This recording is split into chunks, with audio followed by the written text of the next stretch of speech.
Auzubillahi minash-shaytanir-rajim. Bismillahir-rahmanir-rahim. Assalamu alaikum viewers. I am Zainab Arshad and welcome to my channel. Students, आज का हमारा ZOO510 का final term lecture है beef farming. ठीक है, beef को किस तरह हम कल्टीवेट करते हैं, इसकी फार्मिंग करते हैं, तो वो हम पढ़ेंगे। लेक्चर स्टार्ट करने से पहले आपसे रिक्वेस्ट है कि वीडियो को लाइक कर दीजिएगा, चैनल को सब्सक्राइब कर दीजिएगा, ताकि जो है हमारी भी थोड़ी सपोर्टिव हो जाए। तो चलो स्टार्ट करते हैं। लॉन्ग क्वेश्चन इसमें से आ सकते हैं। What do you know about beef farming? Beef farming क्या है? तो बीफ फार्मिंग के बेनिफिट क्या है, वो भी आपका ये शॉर्ट क्वेश्चन आ सकता है। तो ये क्या है? Great for the part time, यानी वो बंदा जिसे कोई काम नहीं है वो पार्ट टाइम इसको जॉब के तौर पर भी कर सकता है। लेकिन इसमें जो मेहनत है और इसकी जो फैसिलिटीज़ हैं वो कैन बी लो कॉस्ट, यानी इसको पालना और इसका बिज़नेस करने के लिए इतनी ज़्यादा इन्वेस्टमेंट नहीं करनी पड़ती। ये इतना ज़्यादा इन्वेस्टमेंट करने बगैर भी आपको बिज़नेस इसका स्टार्ट कर सकते हैं। इसके लिए जो ज़मीन चाहिए वो है 1.5 एकर्स पर एनिमल। एक एनिमल के लिए इतनी ज़मीन चाहिए जिस पे वो अच्छे से बैलेंस होकर रह सके। Returns can be low and seasonal, यानी इसके बदले में जो आपका, क्योंकि जब आप बीफ रखते हैं फिर उसे बड़ा करते हैं, पहले वो छोटा होता है फिर बड़ा करते हैं, बड़ा करने तक तो आपको उसका वेट ही करना पड़ता है। बड़ा होने तक वो आपको कोई फ़ायदा नहीं देता। वो उसकी जो रिटर्न्स हैं वो लो होते हैं और सीजनल होते हैं। इंटरप्राइज, यानी आप इसको बिज़नेस के तौर पर काम कर यूज़ कर सकते हैं। Freezer beef feeders, pure breed content, high fire, यानी आपको किसी भी शक्ल में बीफ का काम कर सकते हैं। ठीक है, आप इसको फीडर्स के तौर पर इसका बिज़नेस कर सकते हैं। इसकी ब्रीडिंग करवा सकते हैं, प्योर ब्रीड करवा के फ्रीज़र ब्रीफ करवा सकते हैं और मुख्तलिफ लोगों के ज़रिए इसको बेच भी सकते हैं, बेचने का भी काम कर सकते हैं। नेक्स्ट हमारे पास है शीप फार्मिंग। शीप फार्मिंग जो है, शुरू में जब हम शीप से लेते हैं, ढेर सारी खरीदते हैं आप रखने के लिए एज ए बिज़नेस, तो क्या होता है इसके ऊपर भी हमें लो इन्वेस्टमेंट करनी पड़ती है, यानी ज़्यादा पैसे लगे बगैर हम इसका बिज़नेस स्टार्ट कर सकते हैं। लो लेबर है, यानी इतनी ज़्यादा हमें मेहनत नहीं करनी पड़ती, खुद ही ग्रो हो जाते हैं। एक्सपेक्ट वैन लैबिंग, यानी जब ये बच्चा देंगी ना उस वक्त हमें थोड़ा मेहनत का काम करना पड़ेगा, बच्चे की नुश्मा करनी पड़ेगी, वरना जो बालिग होती हैं उनके लिए इतनी ज़्यादा लेबर यानी मेहनत दरकार नहीं है। लिटल इन्वेस्टमेंट, यानी मैंने पहले बताया कि इसका बिज़नेस स्टार्ट करने के लिए बहुत ज़्यादा इन्वेस्टमेंट की ज़रूरत है नहीं है। मीट है, वुल, इससे हमें फ़ायदा क्या होता है? इसका गोश्त हम लेते हैं, वुल इससे हम कॉटन जो है वुल वो लेते हैं। Not a hug market plus small acreage, ये बहुत ज़्यादा जो है, मतलब अगर हम कहें तो मार्केट में बेची जाने वाली नहीं है, लेकिन इससे जो ट्रेडिशनल लोग हैं वो खरीदते हैं और इससे फ़ायदा होगा आपको। नेक्स्ट है स्मॉल एक्रेज रिक्वायरमेंट्स। इसके लिए ज़मीन की जो जगह है वो आपको स्मॉल चाहिए एज़ कम्पेयर टू जो ऊपर हमने बीफ का देखा था। नेक्स्ट है हमारे पास रैबिट फार्मिंग। ये तीनों हमने पीछे लास्ट लेक्चर में भी पढ़ा कि ये हम किसके लिए यूज़ करते हैं, एज ए बिज़नेस एंटरप्राइज के तौर पर यूज़ करते हैं। रैबिट फार्मिंग के लिए तो बहुत ही छोटी सी जगह चाहिए, ठीक है, ज़्यादा जगह नहीं चाहिए। Minimal cash outlay, small markets, mostly pets, यानी छोटे छोटे बच्चे हम इसके रखते हैं शुरू में, बड़े हैं हम रैबिट्स नहीं रखते। नेक्स्ट लेक्चर है गोट फार्मिंग। गोट में हम बकरियाँ वगैरह रखते हैं। प्रोजेक्ट मिल्क मीट फाइबर, इससे हम क्या हासिल कर सकते हैं? मिल्क ले सकते हैं गोट से, दूध है, ठीक है, गोश्त है, और फाइबर यानी रेशे यानी कपड़ा बना सकते हैं। एंथेटिक पॉपुलेशन लें जो कि आगे ग्रो भी कर सकें और फ़ायदा भी कर सकें। डायरी हाई लेबर, यानी इसके लिए इसकी मेहनत ने इसको ग्रो कराने के लिए हमें ज़्यादा मेहनत करनी पड़ती है और इसका जो मेहनत करने के बाद जो सिला है ना आपको रिज़ल्ट वो ज़्यादा मिलेगा, एक्सप्लोर होगा। आगे नेक्स्ट हमारे पास है स्वाइन फार्मिंग, जो पिग जिसको बोलते हैं। ठीक है, कुछ लोग पिग भी जो यूरोपीज़ में लोग हैं वो रखते हैं। इनको पालने के लिए जगह जो है वो लो एक्रेज चाहिए, थोड़ी सी जगह काफ़ी है। हायर मेंटेनेंस जो है वो हो जाएगी। मोर मैनेजमेंट दैन शिप कैटल, यानी इसको संभालने के लिए कैटल से भी ज़्यादा केयर करनी पड़ती है। More investment in housing, shelter and fencing, इसको बिज़नेस के तौर पर स्टार्ट करने के लिए हमें ज़्यादा इन्वेस्टमेंट करनी पड़ती है, ये ज़्यादा महंगे है और इनको ये लेबर भी ज़्यादा है। डू नॉट यूटिलाइज फोरेज जो है ये खुराक की फार्म है, ये ज़्यादा फोरेज यूज़ नहीं करता। What are effect of horse farming? Horse farming के इफेक्ट क्या है घोड़े पालने के? फैसिलिटेट एंड एक्रेज रिक्वायरमेंट, इसलिए के लिए हमें ज़्यादा फैसिलिटीज़ चाहिए, जो कि क्योंकि हॉर्स ज़्यादा खाना खाता है, इसके लिए जगह भी ज़्यादा रिक्वायरमेंट चाहिए। हाई मेंटेनेंस के लिए हाई एक्रेज, यानी ज़्यादा इसकी अच्छी से नुशनमा के लिए ज़्यादा जगह चाहिए जहाँ पे ये अच्छे से ग्रो कर सके। एक्सपेंसिव टू परचेज़, यानी ख़रीदने के हवाले से ये देखें तो ये बहुत महंगे हैं। इंटरप्राइज के तौर पर अगर इसका यूज़ करें तो इसको हम घोड़ों को ट्रेनिंग देते हैं, इसकी बोर्डिंग करते हैं, फिर इसको लेसन यानी मुख्तलिफ चीज़ें सिखाते हैं, ट्रिक्स सिखाते हैं। ठीक है, सर्कस का घोड़ा बना भी सकते हैं, फिर इसको ब्रीडिंग के तौर पर भी यूज़ कर सकते हैं। इसके बहुत ज़्यादा फ़ायदे हैं।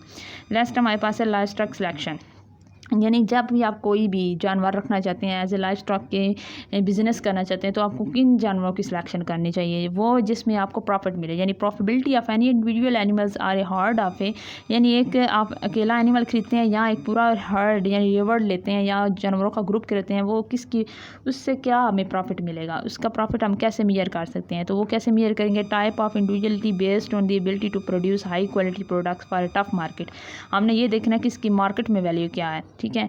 आया कि शीप कितने की बिकेगी, उसके गोश्त की कीमत क्या है, उसके दूध की कीमत क्या है, या फिर घोड़े की मीट की कितनी है, उसकी मार्केट में क्या है। जो ज़्यादा मार्केट में रिक्वायर होगा, यानी मार्केट वालों को चाहिए होगा, वो जिसका ज़्यादा ट्रेंड होगा वो चीज़ आप खरीदें, वो ज़्यादा आपको प्रॉफिट देगी। परफॉर्मेंस जो होती है और एफिशिएंसी ऑफ प्रोडक्शन, यानी इनकी जो मीट पैदा करने की या फिर मिल्क पैदा करने की जो प्रोडक्शन की सलाहियत है, वो किसकी ज़्यादा है, वो भी आप देखें। एबिलिटी टू यूटिलाइज, वो इस पे डिपेंड करता है कि वो कितना ज़्यादा फीड खाता है, वो कितना खाना खाने में एफिशिएंट है और प्रोड्यूसिंग करने में मीट, मिल्क, वुल और पावर। जो जितना ज़्यादा अच्छा फीड खा सकता है और अच्छी मीट, मिल्क और वुल पैदा कर सकता है, उसकी परफॉर्मेंस एफिशिएंसी ज़्यादा होगी। इस पे देखते हैं, ठीक है। बेस ऑफ सिलेक्शन, आप किसके ऊपर सिलेक्शन कर सकते हैं। टाइप और इंडिविजुअलिटी, वो किस टाइप की है, कौन सी नस्ल है। पेडिग्री, पेडिग्री का मतलब यही होता है कि वो जेनेटिकली उसकी ट्रेट कितनी, खूबियाँ कितनी अच्छी हैं, आया कि वो कितनी अच्छी नस्ल का है। पेडिग्री का वैसे लफ्ज़ी मीनिंग बताऊँ को ये जेनेटिक रिप्रेजेंटेशन होता है किसी एक फैमिली ट्री की शक्ल में, ठीक है, जो कि किसी खास ट्रेट को या डिजीज़ को through out the several generation में जो आती जा रही है उसको बताते हैं। शो रिंग वर्म्स, ठीक है, प्रोडक्शन टेस्टिंग। इस रिंग वर्म्स का मतलब ये है कि ये कितनी ज़्यादा जो है रिंग विनिंग्स कितना ज़्यादा हमें इकोनॉमिकली प्रॉफिट देता है। प्रोडक्शन टेस्टिंग, यानी कितनी ज़्यादा ये प्रोडक्शन करेगा, मिल्क की, मीट की, जो भी इससे प्रोडक्ट होंगे वो टेस्ट करना ज़रूरी है, क्या है ये आगे कितने साल में कितनी हमें प्रोडक्ट देगा। टाइप ऑफ इंडिविजुअलिटी, यानी किस ब्रीड की और किस टाइप के आपको एनिमल्स खरीदने चाहिए। Selecting those animals that more closely approach an ideal standard of perfection and culling out those that fall short, यानी वो ना लें जिनका ट्रेंड नहीं है, जो कि लोगों को रिक्वायर नहीं है, आप वो लें जिसका ट्रेंड है, जिसका मीट भी लोग खाते हैं, मिल्क भी खाते हैं और वैसे इकोनॉमिकली भी वो खरीद सकते हैं। पेडिग्री क्या होता है, used in most pure breed operation से। ये पेडिग्री स्टडी जो है हम किस में यूज़ करते हैं, प्योर ब्रीड ऑपरेशंस के दौरान है, based on performance of ancestor. ये बताता है कि जिसके इंसेस्टर से ज़्यादा बेहतरीन थे, उनके बच्चे भी आगे ज़्यादा ही बेहतरीन नस्ल के होंगे। जो बेहतरीन नस्ल होगी वो सिलेक्ट करें उनके इंसेस्टर की बेस पे। Showing empires that animal have placed well in war are more shows are superior, ठीक है। वो कहते हैं कि ये बताता है कि एनिमल किस प्लेस पर कितना ज़्यादा अपने आप को एडजस्ट करके ज़िंदा रहने के काबिल है। Production, generally look at economics, इसकी प्रोडक्शन की बेस पर अगर हम इसको किसी भी चीज़ को खरीदेंगे तो हम देखेंगे ये इकोनॉमिकली हमें कितना फ़ायदा देगा, यानी इसको बेच कर हम कितना प्रॉफिट कमा सकते हैं, ठीक है। परफॉर्मेंस की अगर बात करें नीचे, तो टेस्टिंग और प्रोगेनी टेस्टिंग, यानी ये कौन सी नस्ल की है, इसकी प्रोगेनी हम देख के, नस्ल देख के बात कर सकते हैं। नेक्स्ट, फीडिंग ए life stock. Feeding life stock क्या था, high quality of feeding affect, ठीक है। फीडिंग की जो क्वालिटी है वो किस तरह अफेक्ट करती है खुराक को और इकोनॉमिक इम्पोर्टेंस को, या फिर हमारी तमाम ओवरऑल जो हमारा वर्क है उसको। Quality of feed affect it's value for animal nutrition. Feed अच्छा होगा तो एनिमल की न्यूट्रिशन अच्छी होगी, एनिमल ज़्यादा ग्रो करेगा। फीड अच्छा नहीं होगा तो न्यूट्रिशन अच्छी नहीं होगी। क्वालिटी फैक्टर्स इंक्लूड, इसमें क्या है, प्लेटिबिलिटी एंड न्यूट्रिएंट कंटेंट। प्लेटिबिलिटी का मतलब ये है कि किस एनिमल्स का जो मेटाबॉलिज्म है वो किस तरह का खाना हजम करने की सलाहियत रखता है, मेटाबॉलिज्म एडजस्ट कर सकता है और बरकरार रख सकता है।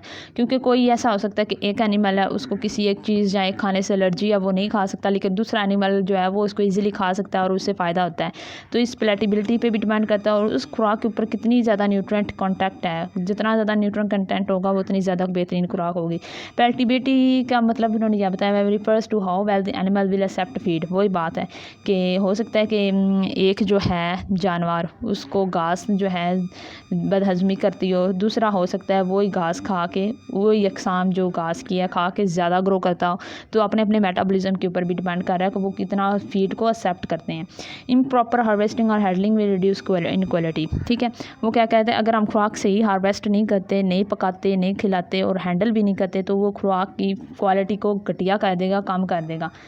If an animal does not find a feed palatable it will not eat enough. अगर कोई एनिमल अपनी पसंदीदा खुराक या वो खुराक जो उसके जिस्म को लगती है वो ना मिल पाए तो वो ज़्यादा खाना नहीं खा पाता, भूखा रहता है। Makes good gains grow properly और प्रोड्यूस मिल्क, वो ना तो अच्छा गेन हमें देगा, ना वो ज़्यादा अच्छा गोश्त पैदा करेगा, ना ही दूध देगा, ना ही एग देगा, ठीक है।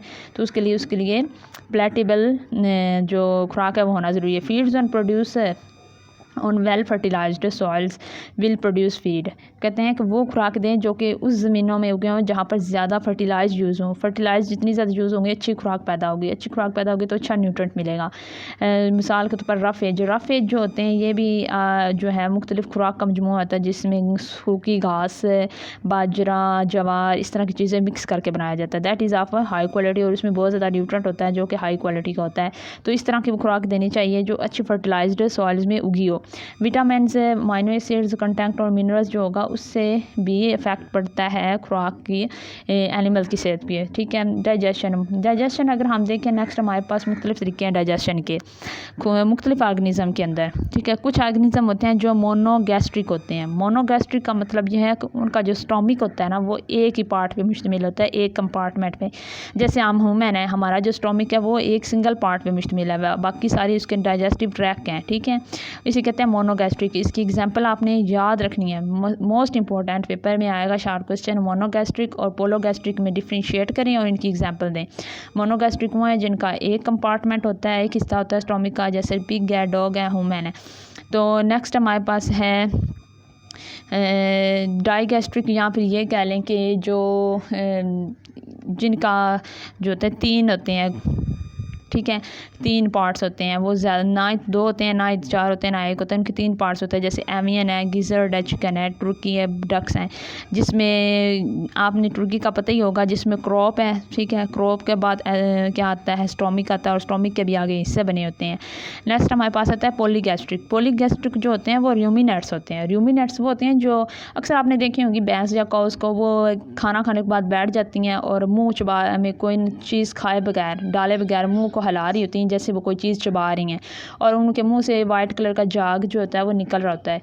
वो जाग बनाने वाले एनिमल्स को बोलते हैं रूमिनेट्स। जो रूमिनेट्स होते हैं ना, ठीक है, पॉलीगैस्ट्रिक, उनके स्टोमिक के पार्ट्स ज़्यादा होते हैं। मैं यहाँ पर पॉलीगैस्ट्रिक का आपको पार्ट्स दिखाती हूँ। ये उनका एसोफिगस होता है। एसोफिगस के बाद हमारा तो ये है ना स्टोमिक शुरू हो जाता है, इनका स्टोमिक शुरू नहीं होता। एसोफिगस के बाद ये इनकी गर्दन है, उसके बाद ये पूरा एक जो है इनके कंपार्टमेंट जो हैं शुरू हो जाते हैं। इनके अंदर मोर देन 1 डाइजेस्टिव कैविटी होती है।